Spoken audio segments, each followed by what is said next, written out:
This is a show that helps you grow your business by figuring out the customer experience one piece at a time. This is Growth Decoded. Ahoy there, Internet, and welcome back to Growth Decoded, a show that helps you grow your business by providing your customers with the best possible experience. I'm your host, Ernie Santorelli, joined as always by my trusty sidekick and leafy co-host, Plantasia. Burnout. You've heard about it. Maybe you felt it. It doesn't matter if you're a small business or a solopreneur or an employee at a bigger company.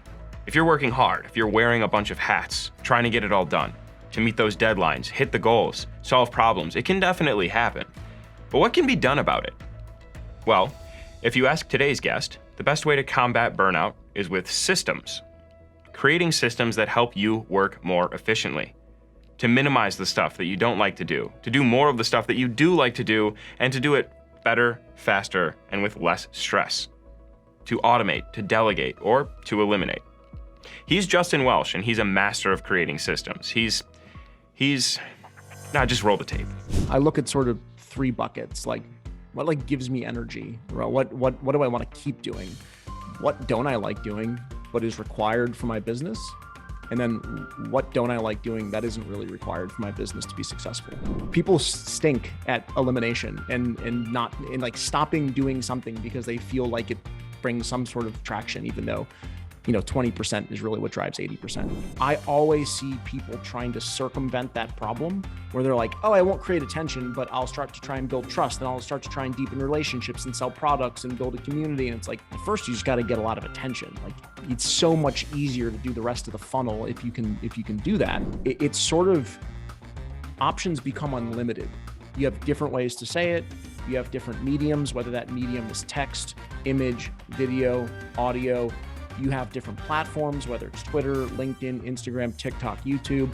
So you have just an incredible matrix of places and mediums and messages that you can mix and match. Now, a system is defined as a set of principles or procedures according to which something is done, an organized framework or method. Again, today's guest is all about organized frameworks and methods that help you solve problems. From identifying your core message and creating content to building and scaling your audience and business. Justin Welsh has successfully implemented a whole host of systems that have helped him achieve some impressive results. He specializes in the knowledge economy and is an expert in being a solopreneur. With more and more folks starting their own businesses or monetizing their knowledge for themselves or for a company, it can be hard to get started, to stand out. How do you do it? And once you do get started, how do you actually build an audience? When should you start building the audience? How do you create content that matters, that resonates, that gets people to stop the scroll? And not only that, but how can you set your business up in a way that makes it possible to do this all consistently? Creating higher quality content in less time, creating high quality things that people actually want, and doing so repeatedly, consistently, with better and better results. That would be amazing. Well, get this. Justin's done it, and I wanted to find out how. Okay, and I am now joined by entrepreneur, angel investor, mentor, coach, creator. His newsletter, The Saturday Solopreneur, gives one actionable tip on audience and revenue growth for your online business. Boasts over 14,000 subscribers. He's an expert in the world of solopreneurs, audience building, and engagement. The one, the only, Justin Welsh. Thank you so much for being here. Welcome to Growth Decoded. Ernie, I'm so glad to be here, man. That was one of the best introductions I've ever had, so I appreciate it. All right. Well, if everything else goes south, at least I've got that going for me. Perfect. Awesome. Yeah. So, Justin, I'd love to focus this chat here on the knowledge economy, quote unquote, how you can monetize what you know, whether that's in the form of online products, courses, things like that. So, you yourself are a creator of several successful courses and digital products, knowledge-based businesses. So can you talk through the beginning of the journey for you? Like, how did you start and how did you decide where to start? Yeah, it was sort of an accidental start, to be honest. I wish I could say like having the businesses that I have today was really well planned out. It wasn't. My background is I spent about 10 years in tech, and I worked my way up from an individual contributorship role to eventually being a chief revenue officer at a pretty sizable startup in LA, grew it from its first dollar in revenue to about 50 million in recurring in 4.5 years. And the catalyst for I guess what I might call entering the knowledge economy was burnout. In really late 2018, around Christmas time, I started to burn out pretty hard at my job. And it's kind of what happens when like you're in hyper growth tech for 10 straight years, especially as you get into the executive sort of room, pressure's on, lots of work, tons of board meetings. And I just kind of reached a crescendo where I burned hard. And that all came to a head with a really big panic attack around Christmas time in 2018. Like the kind of panic attack that like you call 911 for, and it was not a fun experience. So where this sort of leads to in me entering the knowledge economy is I just knew that something had to change. And so I told my co-CEOs I'd be stepping down. I ended up staying on for about 8 more months. But during that 8-month period, I recognized that if I was going to be unemployed, I'd have to make some money. And so what I did was I went out and I started just creating a bunch of noise online. I just started writing and my platform of choice was LinkedIn. And I just wanted some attention. Like, I know that's like a weird thing to say, calling attention, but that's what it is. It's adults on social media trying to get attention for what they put out there. I had a hypothesis that like, if I could do that, it would be beneficial to whatever business I would ultimately build. And so I entered, the sort of one-man business as a consultant, like a lot of folks do. And over the course of the next few years, as I created more and more online, what happened was people stopped asking about SaaS and tech and building sales teams. And they started asking me about what I was doing online. Like, how are you writing? How are you growing? What's your process? What are your systems? And I was kind of taken aback by the direction that things went, but that was the start. And so I started to pivot away from SaaS and tech and sales and just really start talking about how was I actually building this business. And once I made that pivot, that became really interesting to a lot of people. And so traction just spiked and I've sort of never looked back since. Yeah, that's awesome. And it seems like your hypothesis there kind of panned out to be in favor of, what you initially thought was going to be the case.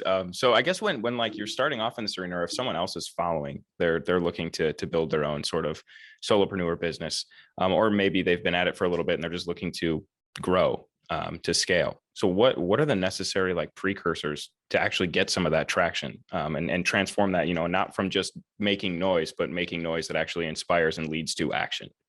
Right. I think first you have to make noise, because I think you just make a lot of it and you sort of look for what resonates, right? You look for the signal inside of that noise. So one piece of advice I might have is to create that, to start getting some sort of traction or some signals that you're moving in the right direction, or what resonates and what doesn't. But there was something that a guy named Sean Purry said online a while back. I don't recall how long ago it was, where he said, you really have to have this thing called red pill content. And red pill content comes from the Matrix. And I'm not a big movie fan, so I'll probably screw it up. But basically it's like, do you want to keep doing things the normal way, or do you want to go down a completely different rabbit hole? And what red pill content is doing things not the normal way. And what I mean by that is you have to have a really unique solution to a non-unique problem. We all have problems. Your solution has to be different. It has to come from a different angle. It has to be contrarian to what maybe the market or other folks or experts in your segment have said in the past, or else you run the risk of just blending in. And so what I always recommend to folks is not that they just go out and look for some crazy contrarian thought process. That's inauthentic and doesn't come across well. It's to really look inside. Like, what is an opinion you have on your industry, on a challenge, on a problem that is unique to you, that you don't hear a lot of people saying? And if you can go out and you can convince people that your way is the right way to solving their challenge and is in fact contrarian, that will resonate a lot. The more you kind of kick up dust, the more you challenge the status quo, the more you say things differently, the more you stand out. And again, it can't be faked. It's looking inside and it's trying to figure out what is the opinion that you have that might resonate that way. And you may find that, as you create more and more noise, that really resonates with your audience. And as you create more and more noise, does that also help you like lead to refine that message and refine that contrarian maybe point of view, or that take that sort of sets you apart from everyone else? Totally. You can say the same thing 1,000 different ways. I've learned over the course of time how to say one thing 1,000 ways. And that's what keeps content fresh and unique and interesting. But of those 1,000 ways, there are probably 990 that didn't resonate as well as 10. Right. And so I think over the course of time, as you sort of pay attention to what is resonating in the format and the style and the structure and how you deliver that message, you get to hone in on things where, instead of hitting singles every day, you start to hit doubles. And then one day you step up to the plate trying to hit a double and you hit a home run by accident, right? So sorry for the ridiculous sports cliches, but that's how I think about it. No, it makes a lot of sense. And as it just the return is bigger and you get better at it over time. And one thing that you've mentioned here a couple of times is systems. And I know that you're a big proponent of systems. Myself, as a full-time creator at ActiveCampaign, systems have been very crucial to creating work that I'm proud of. And especially, and more importantly, keeping yourself on track, not burning out, always having the next thing that you're going to be doing and understanding why you're doing it. So what is that process to coming up with systems, or your journey to, being a big proponent of systems? What does that look like? Yeah, I think the journey starts from not having any employees and just being a one-person show. So I can't afford not to have systems. If I didn't have any, I'd be working 24 hours a day. I think it's interesting. People ask me how do I come up with systems? And as a systems guy, you would assume I had a really sophisticated system. I don't, to be honest. This is sort of what I do at the end of every week usually on a Sunday. I look at sort of 3 buckets. What do I love doing? What gives me energy? Or what do I want to keep doing? What don't I like doing, but is required for my business? And then what don't I like doing that isn't really required for my business to be successful? And then I reverse the order and I start with, what don't I like that isn't required? And I just eliminate it, stop doing it. People stink at elimination and not in stopping doing something because they feel like it brings some sort of traction, even though, 20% is really what drives 80%. So I start there and I start to eliminate. The next thing I look at is okay, what don't I like doing that does drive my business and does have meaning to my customers and, things like that. And then I look at it from 2 angles. You have 2 choices: automation or delegation. Generally, I like automation, and I like automation because I believe the more human, people are involved in your processes, the more likely they are to fail. Whereas automation may fail every once in a while, but I think much more or much less frequently than when you have people involved. If I can't figure out how to automate something, I'll delegate it. So I'll outsource it, right? I don't have any employees, so I'll go on to Fiverr, I'll go on to Upwork, and hire someone to complete the task, right? That for me is a pretty simple thing. What's left is, what do I like doing? Right. And you might think, okay, cool. So you just do that stuff. Well, I do that stuff, but I try and systematize that thing. So for example, I like to write. I really enjoy writing. It doesn't mean that it comes easy every day. There are some days when I sit down and as much as I like to write, I don't have anything to say. I don't feel creative. I'm in a rut. I'm not in the zone, whatever you want to say. That's where systems really, really come into play. And so for me as a creative, I may just sit down and use 0 systems. But if I wake up one morning, it's time to do my job, I'm not feeling creative, I have a system for producing content, building products, writing my newsletter, actioning my community when I don't really feel like doing any of it. That's where systems are really lifesavers for your business, if that makes sense. Yeah, definitely. You just reminded me of that saying that's what painters love to paint and writers love having written. They don't actually love the actual act of writing. As a writer myself, I definitely know what you mean by that. That's funny. But one thing that I think is really helpful in what you just kind of outlined there for creating systems or systematizing the things that you do like to do, is the asking yourself those questions and actually writing the stuff down. Because I feel like a lot of people, maybe they feel silly doing that, or maybe they feel like an aversion to actually sitting down and writing those things. And, for that reason, it never leaves their head. And because they haven't really put, form to the thoughts, those things can't crystallize into actual action or an actual plan. So I thank you for laying that out, because a lot of advice for creators, for solopreneurs, is sort of high level and unhelpful. Ask those questions, but not actually let's get down and write these things and then take those answers and do the next thing. So is that how you would give advice to people to start thinking in systems? Like, how do they frame their thinking to approach problems in like a systematic way? Yeah, I think like the bucket system that I just described is one really good way. I think another good way is to just be cognizant of things they do more than once a week that Mm, are manual and don't have to be. So I'll give you an example. Like when I sell some digital courses, and sometimes people will struggle to remember their password, right? So like I'll create a simple form that you can fill out if you don't remember your password, and it'll create automation on the back end using things and tools like Zapier to automatically send them a password reset. Like pretty simple stuff. Another one for me is just like, what Twitter threads do I write? Right. Sometimes I'll wake up and on Monday I'm supposed to write a Twitter thread, and I don't want to do it. So I'll think, okay, how do I do this really easily, even though I don't want to? I have a system for uncovering old content that I know is Twitter thread ready that I can easily put into a very simple structure and produce something of value. So I think what it is it's looking for a few things. It's going through that bucket system. It's figuring out, okay, how do I systematize something that I do often, but sometimes don't feel like doing? And then how many times am I doing the same thing over and over and over again without automation or delegation?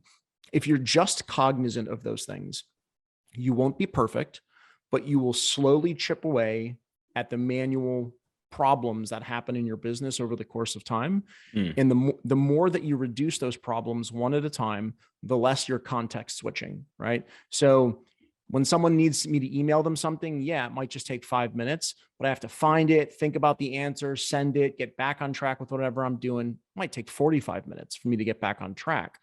The more you figure these things out, the more 45-minute increments you get back of your time. And by the time you're done chipping away, you found an extra 3 hours, an extra 5 hours, an extra 8 hours a week where you can actually spend more time looking for opportunities to systematize your business. So that's sort of how I think of it from a high level.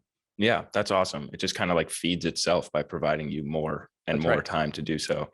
That's great. And I love that piece about the repurposing your content. I actually think I saw a post from you. I can't remember if it was Twitter or LinkedIn. It was about, and I'm probably going to butcher this a little bit, but it was about, 90% of your audience hasn't seen 100% of your content, or they haven't seen all of the things that you're creating. And because you're creating it, maybe you're a little too close to it. So you feel like you can't repurpose it or you can't post it again.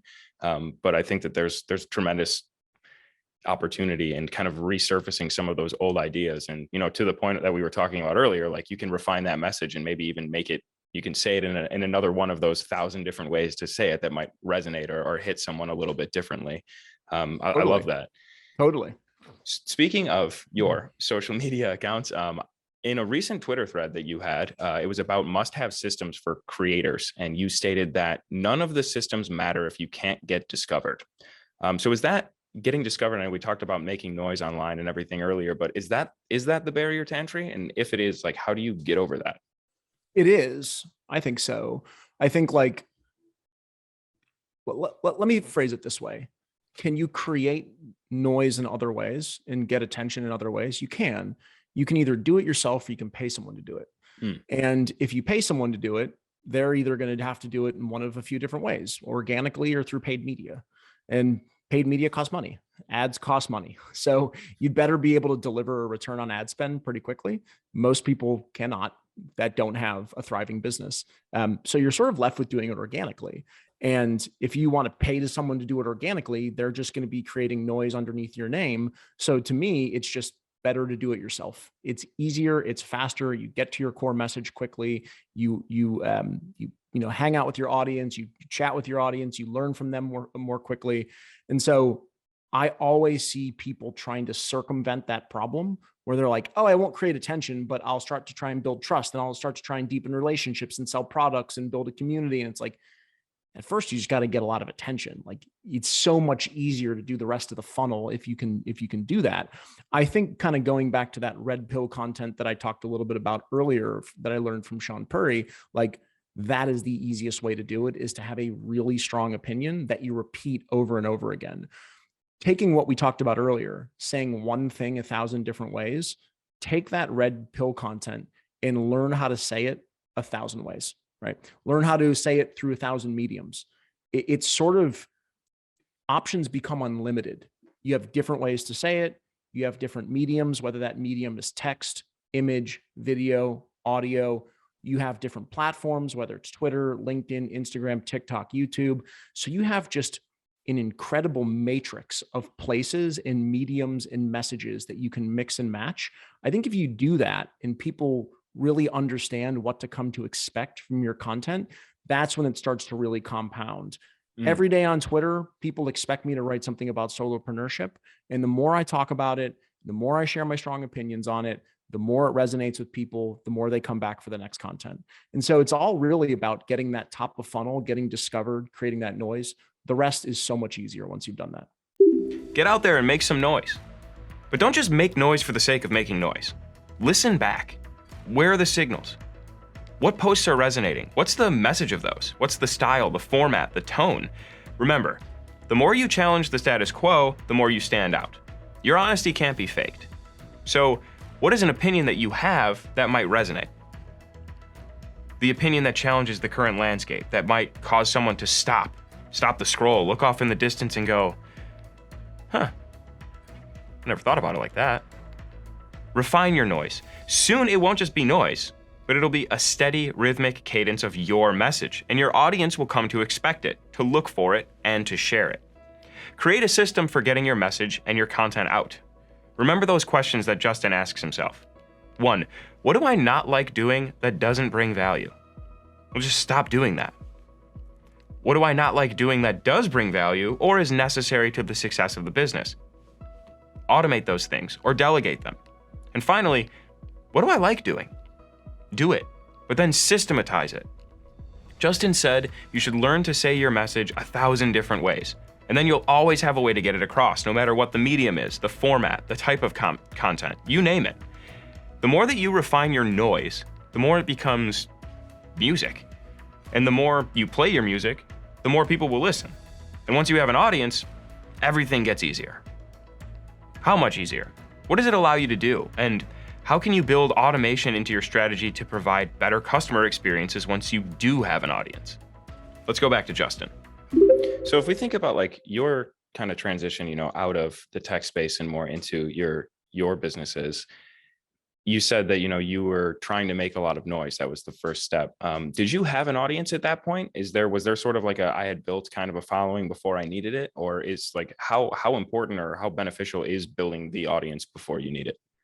Super beneficial. So I left my job on August 1st of 2019. I submitted that I would be leaving on January 1st of 2019. So I had 8 months. Mm-hmm. If I had done nothing in those 8 months, and I would have gone out and said, hey, everyone, I'm consultant and advisor to SaaS companies on August 1st, no one would have known who I was or why they should be interested in hiring me. For those 8 months, my hypothesis was that I would talk about what it was like to build an early stage SMB SaaS company in the healthcare technology vertical, like an assembly line, like a machine. And so for 8 months, between January and August, I talked about those things. I shared contrarian viewpoints. I talked about how I disagreed with some of how the industry was building their teams. I went out there and just created a lot of noise about early stage SMB SaaS sales, mostly in the healthcare vertical, because that's where I came from. And after doing that every day for 8 months, I generated about 19 or 20,000 followers on LinkedIn back then. And that was like having like 75,000 followers today. It was when LinkedIn was very, very kind of early to the creator space. And when I launched my consulting firm on August 1st of 2019, the day I stepped down, I had a lot of prospects in my funnel. I had a lot of founders who, when I announced, said, I've been following you for 8 months. Like, I'm super interested in whether you're available, how much you cost, how your business works. And so I had like 30 or 40 inquiries the very first day that I launched. That was from building that audience. If I had started August 1st, I'd probably be working for somebody else right now. So that's amazing. That when you started, you had that pipeline kind of built up already, just simply because you had been making the noise continually, consistently, and building up that trust and that the expectation that was the content and that was the stuff that you knew. In today's landscape, whether it's like, I don't know, the attention economy, if that makes sense, or in this knowledge-based economy, is that necessary to have, I mean, can you just start from day one, or is it just like you're setting yourself back so much further if you I just mean, decide to launch? I think you can just launch if you want. Um, I don't think you'll get quite the traction that you would normally get had you spent some time experimenting. And also, it's always like, how do you really know what to do or build for whom? Right. Part of what was really helpful in my journey is I didn't release a product until almost like an info product or online course until almost 2 years of being self-employed. And a lot of folks like, I quit my job and I'm releasing a product. Meanwhile, I don't know what my audience wants. I don't know what their problems are. I don't know what my solution is. And then it's like really hard to go find customers. Why not spend time creating that noise, looking for that signal, honing in on your red pill content, figuring out the challenges that your audience truly has by speaking with them, interviewing them on Zoom, answering their questions, and then starting to systematize your own solution. So yeah, I might be able to talk about how to grow on LinkedIn or how to grow on Twitter or how to write better content, but it's much easier if I'm like, here are 10 steps you can follow in this distinct order to get the same or similar outcomes to what I see. And I learned all of that through audience interaction. And Mm. I highly recommend, if you're going to step out and offer a product or a service, spend a year just talking to your audience, just learning about what they want. I think it's just hugely beneficial. Yeah, I can't agree more. Actually, one of the show and an ActiveCampaign in general, we focus a lot on the importance of the customer experience. And throughout all these conversations and episodes that we've done on this show, two trends have kind of emerged. One is know your customer, and the other is manage your customer's expectations, which you can only do if you know what they are and if you know your customer. So I think, you kind of just spoke to this, but like when it comes to digital products or knowledge-based products, like how important is the customer experience to that whole realm? Yeah, it's super important. And, I just went through this a little bit. I just recently released a new product called the Content Operating System, which is just like my systems for producing 10 to 20 pieces of content a day, even when I don't feel like it. And I broke one of my own rules, which is like, I listen to my audience, I hear things, but like, I didn't set the right expectation. I do now, and it was just for like 48 hours, but I realized that some people have systems for producing content. And if you do, and you produce 10 to 15 pieces of fresh, unique content every single day, you probably don't need to buy this. And so I wasn't clear about that on the landing page. And so I went back after I heard just 2 out of 600 people had this like one specific feedback. And I was like, oh, that's like really important. I'm sure if these 2 experienced it, then 2 more, and then 5 more, and then 10 people, will eventually experience it. So I went and I fixed all the language by going on, making a robust FAQ, bringing the 2 most important questions up on the landing page. Who is this course for? Who should not buy this course? And then it's like, haven't heard a word since. And so, almost kind of broke my own rule, and then took some feedback from my audience, went, fixed it, and it's been a seamless process since. That's awesome. I love that. Well, not the negative part, but the fact that you identified it so quickly and then kind of alleviated that. That's awesome. And you mentioned automation a few times, right? Where can you automate? Where can you delegate? You like relying on automation because humans make mistakes. There's a lot of human error that happens. And, I completely agree with that. But in the knowledge and creator economy, where you can use automation and kind of rely on that, how important is that, apart from the eliminating human error aspect in delivering like a positive customer experience? I think it's really important in a couple of different ways. I think number one, I get people to keep going through products. So I use a lot of automation to inspire folks. So once you reach 33% or 50% or 75% of completion on one of my courses, you're getting notes from me encouraging you to continue going, which I think is really super helpful. I think automation is really great in a few other ways. I think it's great to provide very easy access to products or services that you list inside of your course. So I recommend technology. Normally people would be emailing me, how do I get it? Where do I find it? What's the discount code? How do I use it? I automate a lot of the discount coding, the hyperlinks, the rules, the instructions on how to use it, so that it's all really simple and they don't have to keep emailing me back and forth trying to get answers. I automate testimonials. So when people are really excited, they don't have to write to me and say, hey man, I'd love to say something really great about this course, but I don't know how to do it. All of that is done through automation, through asking, through using software like testimonial.to. So I try and make sure that as they go through the course, they're getting inspired, they're getting educated, they're finding what they need, they can interact with the product the way they want to, and they never have to really reach out to me to do anything manually. And I think that provides a really seamless experience for customers. And the more seamless that is, the more likely they are to complete the course. The more they complete the course, the more likely they are to get better at what I'm trying to teach them. So all in all, it drives people towards the intended outcome. Yeah, absolutely. That makes all of the sense in the world. So when you were coming up with, where to insert those automated messages, or, here's the technology, or here's the next step that you should take, was that a similar thing to the content offering that you just had, where you had to update the landing page, you got some feedback, and then, you got enough emails about something and you were like, I should probably automate this? Or like, how do you come up with that? Where do you figure it out? Great question. It's normally just like a few guesses in the beginning. Mm-hmm. So for example, in one of my new courses, I recommend a piece of software. And I figured to myself, okay, like what's the likelihood that someone goes and finds it on their own, downloads it on their own, or signs up on their own, goes through the free trial on their own, figures out how to use it on their own? Like, maybe likely, but with each new thing they have to do, percentage goes down.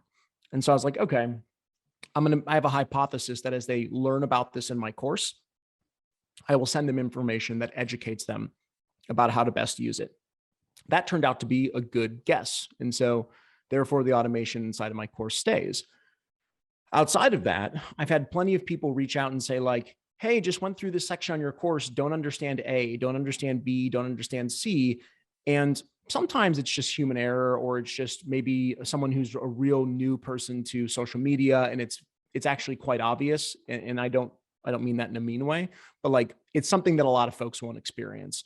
But sometimes I get 10 questions in a row that are all the same from people who have been using Twitter and LinkedIn and writing content for a long time. That means that something's wildly unclear. And if something's unclear, I want to use automation to clear that up. Because in order to continue to produce products, manage my community, run my service business, advise early stage companies, make investments, I can't be doing a lot of manual work. And so any time that I see I can use technology to automate something that helps my customers have a better experience, I'm 100% for that.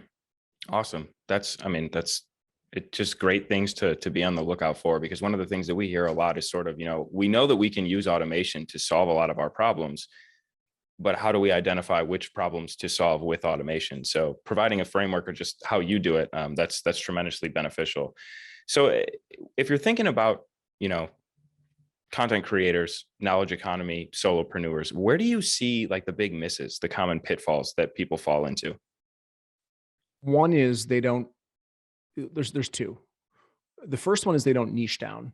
And so like, I'll give you an example. I do this maybe once a month just to see and to show people what I mean by that.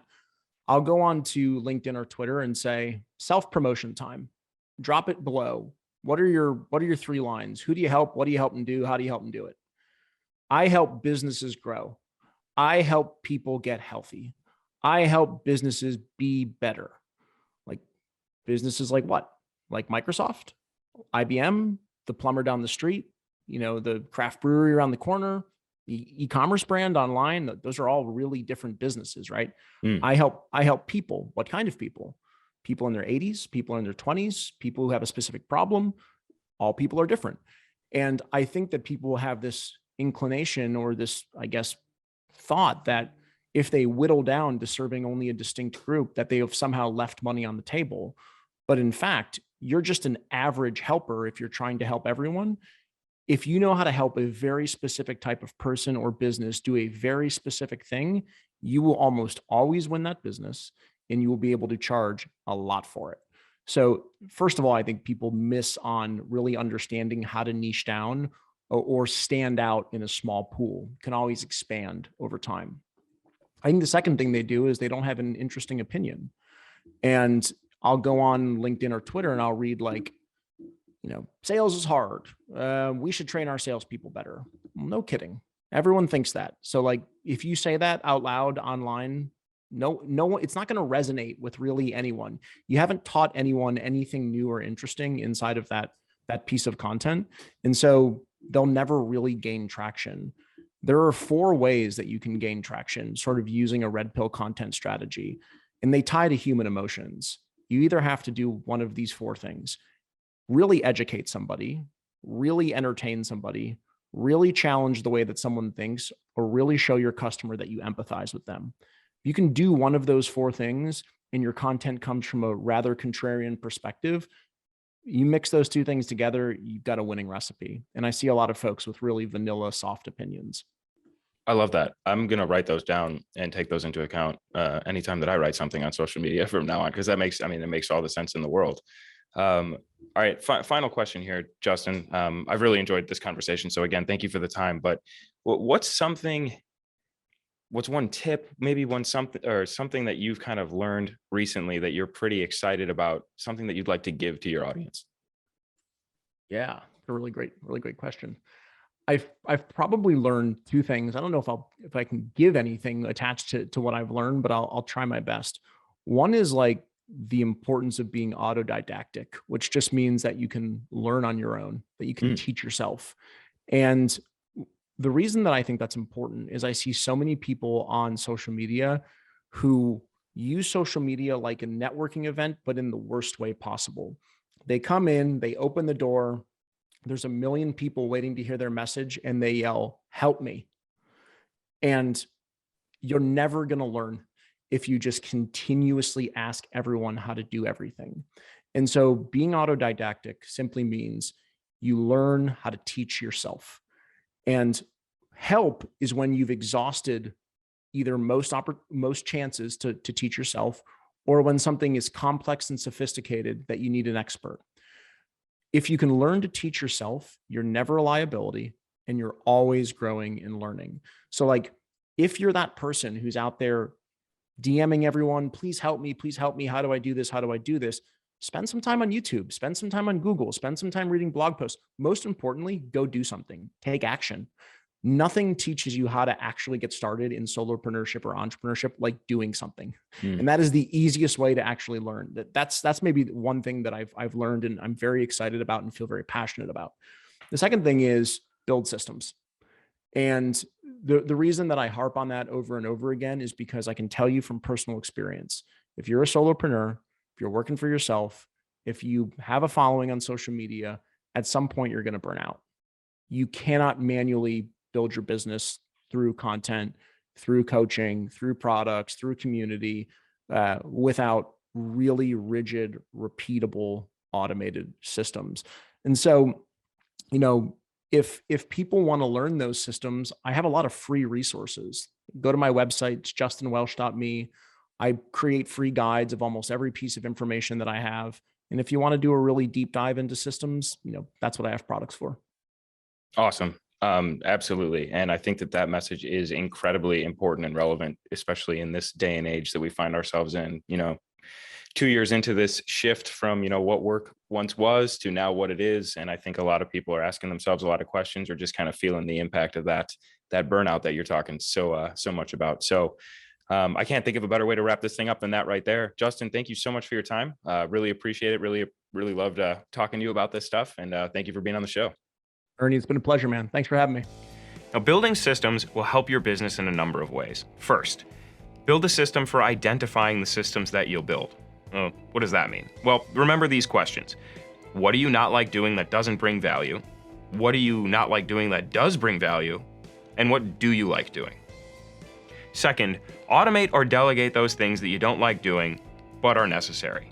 As Justin said, some of them will free up 15 minutes. Some will free up 45 minutes. And the more you do it, eventually you find yourself with an extra 5, 6, 8, 10 hours a week. Diligence and discipline are the keys. Next, systems help you combat burnout. If you do it right and you do it well, you'll be focused much more on the things that actually bring you joy, the things that you actually care about. Next, make some noise until it turns into music. Now, Dave Grohl from the Foo Fighters and from Nirvana once said, and I'm paraphrasing here because he uses a bit more colorful language than Plantasia here cares to hear, musicians should go to a yard sale and buy an old drum set and get in their garage and just suck. And get their friends to come in, and then they'll suck too. And then they'll start playing, and they'll have the best time that they've ever had, and then all of a sudden they'll become Nirvana. Now, it's a little more complicated than that, but that's how it starts. Get online somewhere, make some noise, but then listen back to the signals and work to improve and refine that message. Once you refine that noise into music, you'll have the basis for that somewhat controversial but highly resonant content. You'll have an opinion in a specific niche about a specific thing. And all good content that gets traction does 4 things. It really educates the audience, it really entertains the audience, it really challenges the audience, or it really empathizes with the audience. Now, we've got some tools and templates that we've put together to help you get to this message, and they're linked in the description and in the resources. All right, that is our show. Stay tuned for more episodes and conversations like this one, and if you're enjoying the show, it would mean a lot if you could share it. Tell someone about it, subscribe to it, leave a review, all that good stuff. In the meantime, go forth and make some noise, and also automate the things that you don't necessarily like to do or have time to do, but bring a lot of value to the business. That just doesn't have the same ring to it, does it, Plantasia? No? No, I'm with you. The old way? Okay, I'll do the old way. Go forth and automate.